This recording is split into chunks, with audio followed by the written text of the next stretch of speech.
You're listening to the WrestleHavoc Podcast on YouTube, where we discuss everything in and outside of the squared circle. We talk all that goes on in the realm of WWE and AEW every week. And now, here's your host, the one that will give you a reality check on pro wrestling, Flamin' Ricky DeReyes. This is the WrestleHavoc Podcast.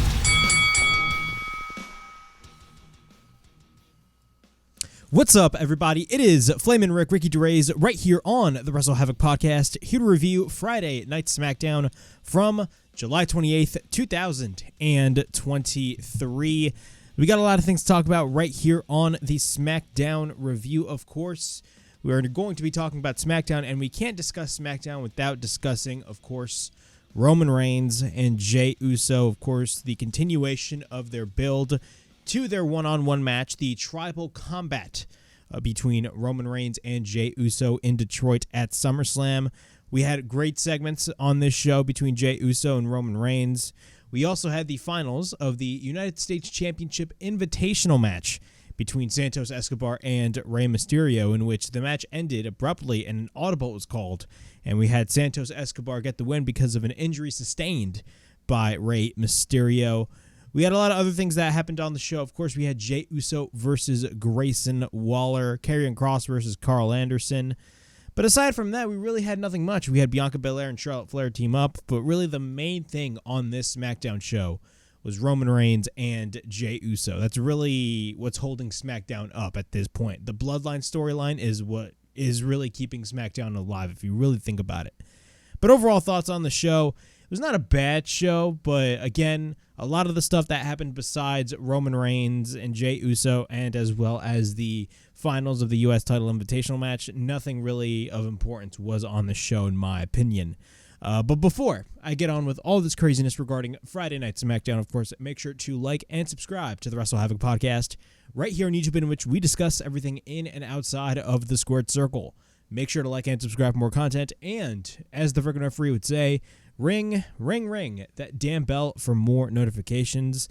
And as always, as the freaking referee would say, ring that damn bell for more notifications. Of course, if you guys had missed it, last night I uploaded the AEW Collision review. Of course, I talk about MJF and Adam Cole losing against FTR, and FTR are still your AEW Tag Team Champions. But the real story is that they are still a tag team.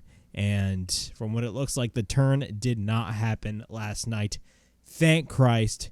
AEW is clearly going full-fledged with this story, and you love to see it. We also had CM Punk, and he unveiled what was in the red bag, and it was the real World Championship, that being the AEW World Championship. And, of course, we're going to be getting Ricky Starks versus CM Punk this coming Saturday on Collision. So, overall, Collision was a phenomenal show. If you guys want my in-depth review for AEW Collision, the link will be in the description below.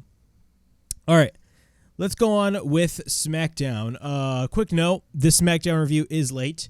As I stated in my Collision review, I was going to upload this video roughly around either Sunday morning or Sunday night, but I didn't realize how busy this Sunday would be for me in particular.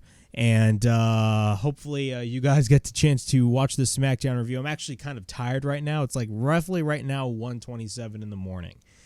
So I want to really bust out the SmackDown review. I really do not want to miss any reviews as of right now, because I really want to be consistent with the content that I'm putting out. But sometimes life gets in the way of a lot of things, and unfortunately this was one of those weekends. And I'm actually going to be going on vacation next week, but hopefully I'll still upload videos for you guys. I really got to set my schedule on how I'm going to be doing that. But nonetheless, let's go through with the SmackDown review. The show kicks off with Mr. Main Event Jey Uso. Main Event Jey Uso is now in Yo City. Then Roman Reigns wasted no time. His music plays, and he comes out with Mr. Paul E. Dangerously, the wise man himself, Paul Heyman, and, of course, the muscle, Solo Sikoa. Paul has the microphone, and he gives it to Roman Reigns. Of course, Nolan's acknowledge me. You want to know why us fans like the Usos? It's because of guys like him. It's because of him. You know, Jay, you must have forgotten that the tribal chief is scheduled to appear. That means he opens the show. But don't worry, I will remind you. Why do you think we called you the right-hand man? Because I made you that. Why do you think they called you main event Jey Uso? Because I made you that. And now he doesn't have any of that. He does what he does, and he's trying to be the head of the table. All he wanted was to be the tribal chief. You the tribal chief now, huh? Says Roman Reigns. And then Jey says he never wanted any of that. He is serious, that asks Roman. All he did for him was watch your back. Or I should say Jey. Jey says he's serious, and all he did for him was watch his back, support him, and he's been the right-hand man for 3 years. No questions asked because, of course, Roman Reigns is the tribal chief. He believed in him. He believed in him, and of course, he wanted to watch his back, and he wanted to support him. And he believed that he could lead this company and this family. But Roman Reigns broke that family. Now he has to do what he has to do, Oos. You broke the family, you broke the bloodline, and of course you broke Jimmy, and it's all your fault, says Jey to Roman Reigns. Roman, of course, gets pissed off and tells him to shut up. He will not take the blame for anything that has gone down. It's at the end of the day, it's your fault, Jey. Your jealousy brought it in on him. As soon as he got hurt, that being Jimmy, as soon as Jimmy got hurt, of course, he asked for a little title match, y'all, because he's selfish. Backtrack 3 years ago. The only reason he became the right-hand man was because Jimmy was hurt. If he wasn't hurt, you didn't have that chance. And you took that from Jimmy. And you don't even get it. Of course, you're going to be all alone. You screwed your twin brother. Your younger brother respects and loves me more, says Roman Reigns. And when he beats him, you're done. We'll wipe you out of here. You won't even be a part of this family's history or this family's legacy. You are done. As the Mize man would say, think hypothetically. Let's say you actually beat me at SummerSlam. That means you not only take this, which is the WWE Undisputed title, but of course the Ula Fala, which is the necklace that Roman Reigns wears. That means, says Roman Reigns, that you take everything away from me. But right now, he's no longer the tribal chief because of him. But at the end of the day, he will always be Roman Reigns. That line stuck to me very well. You know, I'm no longer the tribal chief because of you, but at the end of the day, I will always be Roman Reigns. Right then and there, just sets the tone for Roman Reigns' character. That line was fucking badass. He will do whatever he wants. You, on the other hand, you ain't got anyone, Jey. Nothing. So you still want to do this? Because you can't beat me. And he wants to know what's going on in his mind because he can't think of the fact that you can actually beat me. And we get a bunch of Uso chants by the crowd. Roman Reigns gets fucking upset. And then Jey replies, it's because I already beat you. I pinned you. And, of course, I was the only one to do it. And at SummerSlam, and then he goes face to face. He goes closer to Roman Reigns. I will beat you again. The segment ends. This was a phenomenal segment to kick off the show. Again, SmackDown usually it's kind of a hit or miss show nowadays, but the Bloodline is really, really, really keeping this show alive. This match that is going to happen between Roman Reigns and Jey Uso is going to be a fucking match for the ages. I am definitely excited about what we are going to be seeing in this match. Is Jey Uso going to win the Undisputed Championship after he pinned Roman Reigns at Money in the Bank? Absolutely not. I do not see that happening. He'd come close to it, but at the end of the day, the position for who beats Roman Reigns and the position of the next tribal chief does not go to Jey Uso because they already planted the seeds of a guy like Solo Sikoa being the next tribal chief. And everybody talks about Cody Rhodes versus Roman Reigns next year in Philadelphia at WrestleMania 40, and that may most likely happen. I'm not denying that. And Cody is relatively over with the audience. But I don't want to see another scenario in which Solo Sikoa or a guy like Solo Sikoa or another guy gets hotter than Cody Rhodes. And then all of a sudden the fan base rejects Cody Rhodes and all of a sudden we get this guy. Because keep in mind, Solo is definitely a perfect candidate to dethrone Roman Reigns. But, on the other hand, is it going to happen at SummerSlam? No. But this match will make Jey Uso into a much bigger star than he already is. This whole Bloodline storyline elevated Jey Uso to the next level for the past 3 years, and it's finally culminating at this moment, and it's finally culminating at SummerSlam. So yeah, those are my thoughts on the opening segment. Overall, this was a great opening segment. Meanwhile, we got Jey Uso walking backstage. He runs into Grayson Waller. Talks about how whether he would win or lose at SummerSlam, and, you know, let's be real, you're going to lose. How about you get the Grayson Waller rub featuring Little Jay? Jay laughs, and then he ends up hitting a right hand on Grayson Waller, basically making the match official for later on tonight. After that, we got Rey Mysterio versus Santos Escobar in the finals of the United States Championship Invitational. The booking of this U.S. title Invitational kind of made no sense last week. Of course, we had Santos Escobar already advanced in his particular Fatal 4. I think it was a Fatal 4 match. I completely forgot. And what happened was that basically he ended up facing Austin Theory last week in a non-title match, and he pinned Austin Theory clean, which made absolutely no sense whatsoever, because if you think about it, if he beats Rey Mysterio, in which he did, shouldn't that grant him a title shot against Austin Theory? But since Santos is a part of this whole fucking tournament, Santos already pinned Austin Theory. So isn't the rule of the matter isn't the rule if you pin the champion in a non-title match, you are granted a title shot? So clearly Santos should have gotten his title shot already. But this match ended, you know, when we came back from commercial break, and there was an audible called. But let's go through the spots in the match. Both men shake hands. We get a waist lock by Santos. We get a roll-up and a 1 count. Santos works on the left knee of Rey. Austin Theory, of course, is on the skybox watching this match. We get a cradle by Escobar and a near fall. Santos is in control of the match, but then we get a series of kicks to the knee of Rey, or a kick to the knee of Rey, I should say. We then get a slap by Rey and then a slap by Escobar. Escobar gets taken to the second rope, but then Escobar retreats to the outside. Rey hits a senton over the top rope. Once we're back in commercial break, Santos is on the apron. We get a hip toss by Rey on the mat, but then Rey is on the apron. He goes to the top, and then he ends up hitting a senton off the top. We then get a springboard crossbody by Rey. We get a cover into near fall. We then get a shoulder tackle by Santos on Rey, but then Santos once again gets eaten, or gets taken. I said eaten. Gets taken on the apron. We get an enziguri by Santos, but then Santos goes for a crossbody off the top. We get a cover into another near fall. Rey goes for a sunset flip roll-up, but we get another near fall. After that, we get a backbreaker by Santos on Rey. We get a cover into near fall. Rey is on the second rope. He fights off Santos Escobar. Rey is up on the shoulders of Santos. Then he dumps Escobar to the outside. After that, Santos holds on to Rey, but then Rey goes for the head scissors on Santos. Meanwhile, Rey ends up going for a sliding crossbody, but he actually missed when Santos Escobar ducked. After that, Santos goes for a tope suicida, and he hits Rey very furiously, and Rey landed really bad on the floor.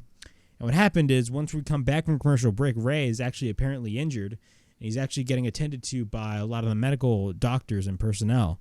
And the match ends up being called off, and Santos, by default, wins the match, and he will face Austin Theory for the United States Championship.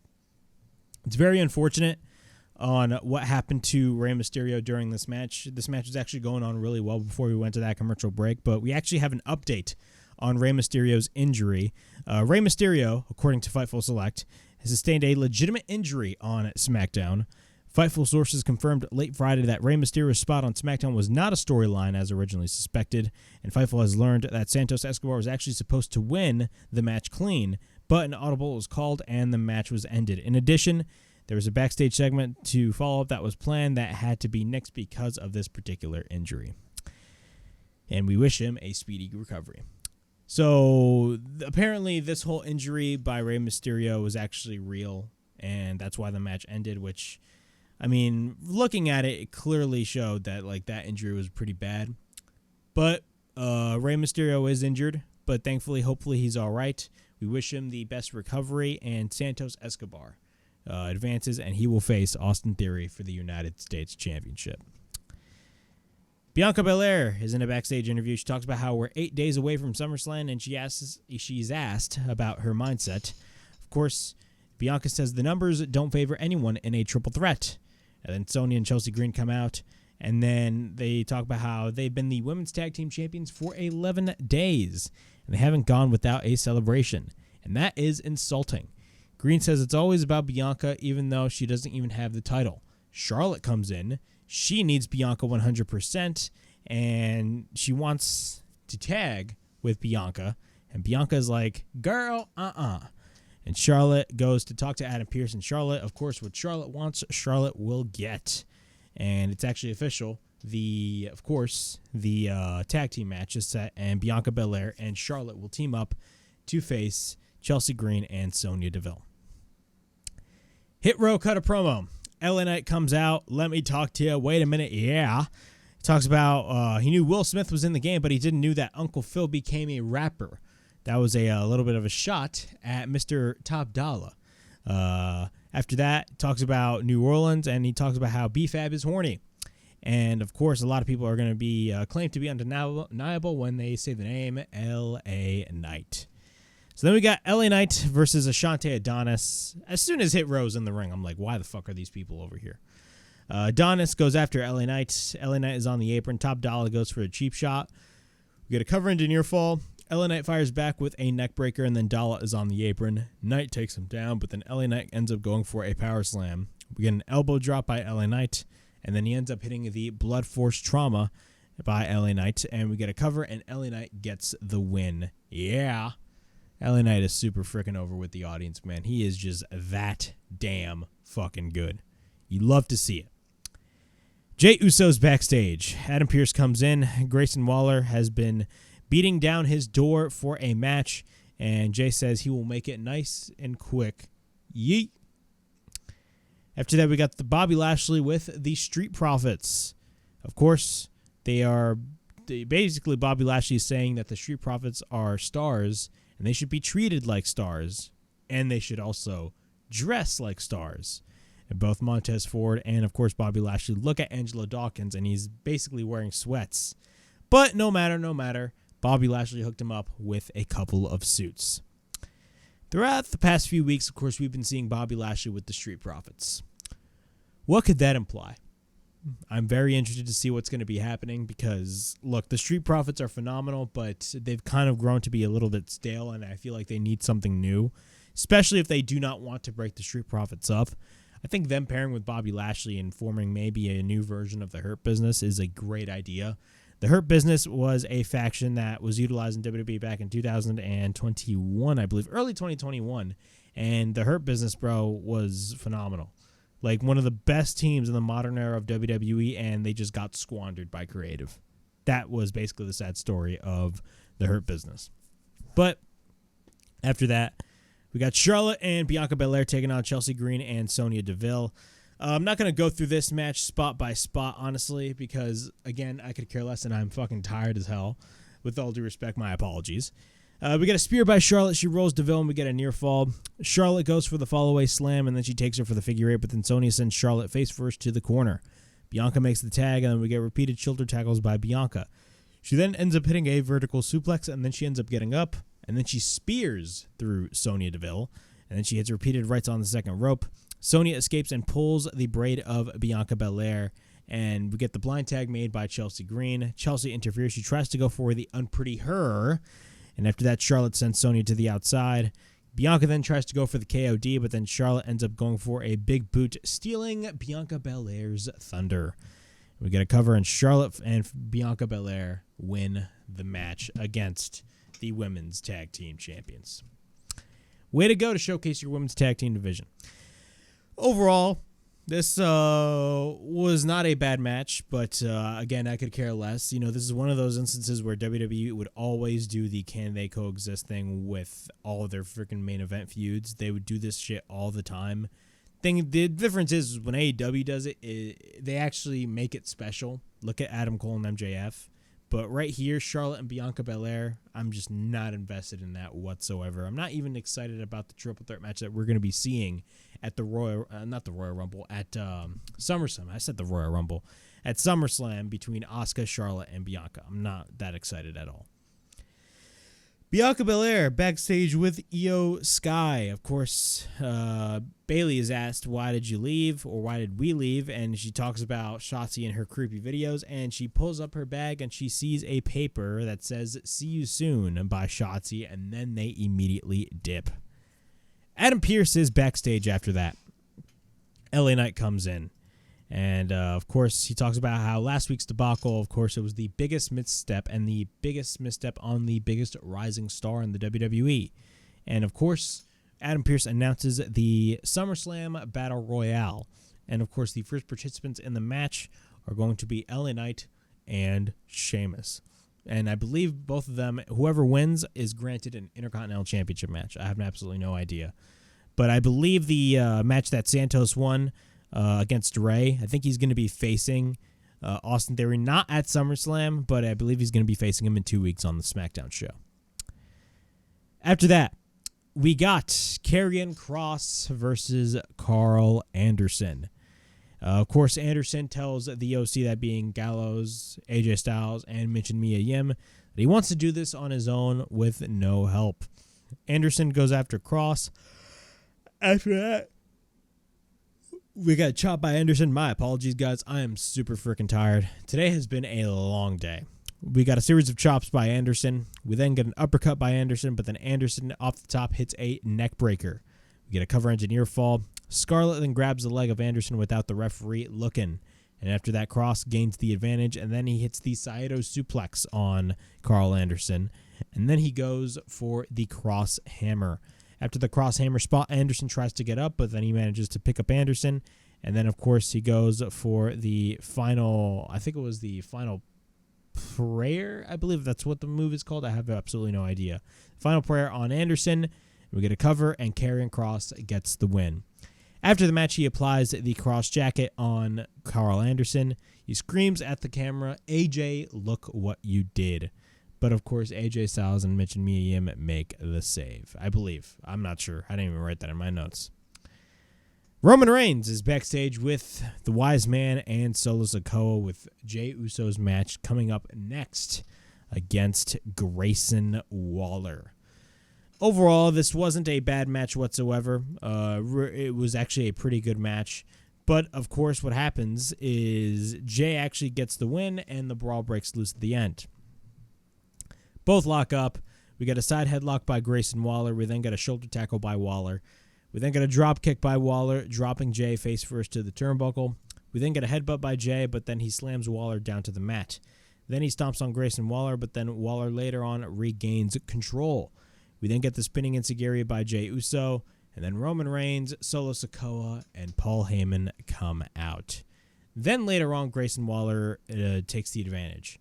Once we're back from commercial break, Waller is in control. Jey regains the advantage, but then Jey takes Waller to the top. Waller then goes for an elbow later on in the match, and then we get a cover and another near fall.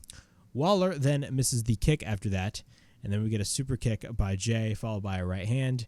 He proceeds to pick up Grayson, but then Grayson escapes. Waller goes for the spinebuster, but then, of course, Waller is mocking The Rock with the People's Elbow. Yes, Grayson Waller is mocking The Rock with the People's Elbow. A lot of people are speculating that he could possibly be appearing on SummerSlam, which I absolutely doubt. I don't think he will, but it is what it is. With the Ready Strike going on right now, I definitely do see Rock doing something with WWE. Jey then escapes. Jey goes for the Samoan drop, and then he misses the hip attack. Waller tries to go for the Rolling Stunner, but then he lands into a super kick. Jey then goes for the spear. Looking at Roman, he goes to the top, and he ends up hitting the Uso splash, and Jey Uso wins the match. After the match, Solo from behind attacks Jey Uso. He takes Jey and misses the spike, and then we get a super kick by Jey, but then Roman comes in. After Roman comes in, he spears Roman. Jey goes to the top, but then Solo enters the fray. He pushes him off, and then Solo goes for the Uranagi. After that, Roman gets up. He is pissed off. Roman and Solo go for the spear and Samoan spike combination. Paul gives Roman the Ulafala, and then Roman screams, "This is what it's all about." Roman is pissed off even more, about the reaction from the crowd. Roman gets nuclear heat from the audience no matter where he goes. Even if he's the most over guy and the guy is a heel, he will still be hated as a fucking prick-like babyface. Or prick-like heel, my apologies. My head is all over the place today. My apologies, everybody. Roman is pissed, of course, with the crowd reaction.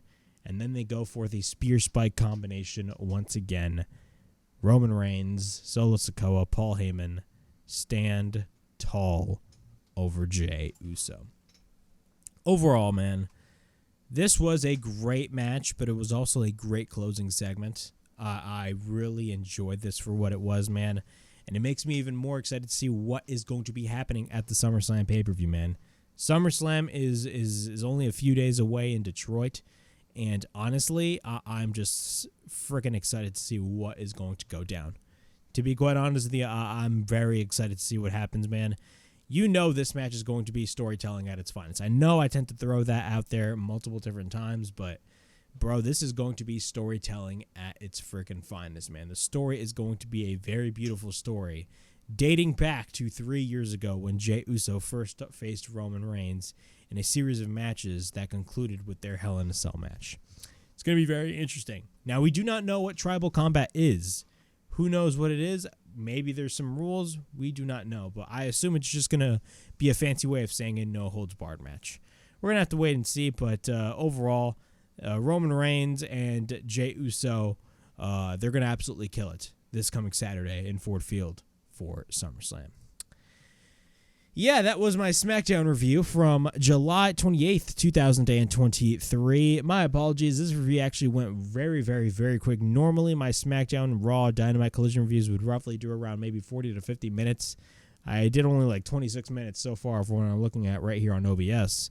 But I'm really tired, literally. I wanted to really come out with the SmackDown review because I didn't get the chance to film a SmackDown review, unfortunately.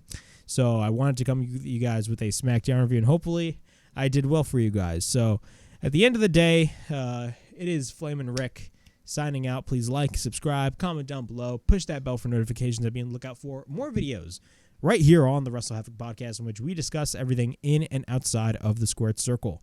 Make sure to like and subscribe for more content. And as the friggin' referee would say, ring, ring, ring that damn bell for more notifications. And as always, it is Flamin' Rick, Ricky Drays, signing out. I'll see you guys later. Peace.